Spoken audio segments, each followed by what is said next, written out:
Tapi ketika tapi pada saat sampai udah 2 bulanan atau beberapa bulanan itu hidup saya nggak tenang.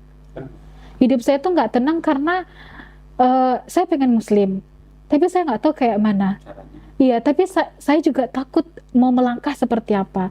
Saya takut yang namanya kematian, saya nggak bisa tidur, kepala saya sakit, mah saya kambuh, karena saya nggak bisa tidur tenang, karena saya takut kalau saya nggak jadi Muslim, saya besoknya pasti mati. Itu pemikiran saya. Tapi pengen jadi Muslimnya juga, saya takut, belum berani. Baru cuman satu ini kan, eh, satu sinyal lah diberikan oleh Allah. Tapi saya belum yakin. Tapi pada saat itu memang kayak hati saya tuh kayak gundah, nggak tenang, eh, nggak bisa ngapa-ngapain di kamar terus, kayak nggak ada kehidupan intinya. Saya tuh pening iya, sakit kepala iya, pokoknya antara takut sampai berobat ke rumah sakit, sampai dikasih obat sama dokter, tetap nggak mampu karena kembali lagi kan hati kita.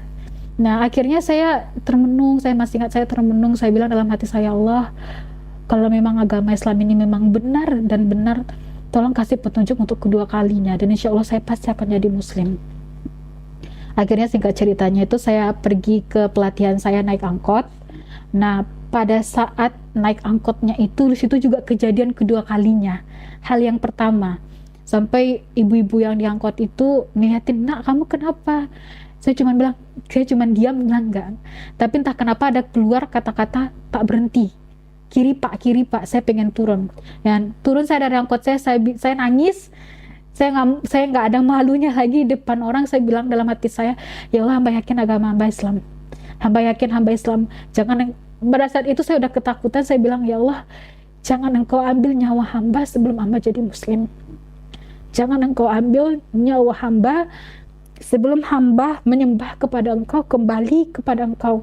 Tunggu ya Allah, kalau sudah saya jadi Muslim, terserah engkau mau menjadikan saya seperti apa, tapi tunggu dulu, karena saya yakin kalau saya meninggal dalam keadaan mempersekutukan engkau, pasti ya udah neraka jahanam tempat saya. Saya meyakini seperti itu.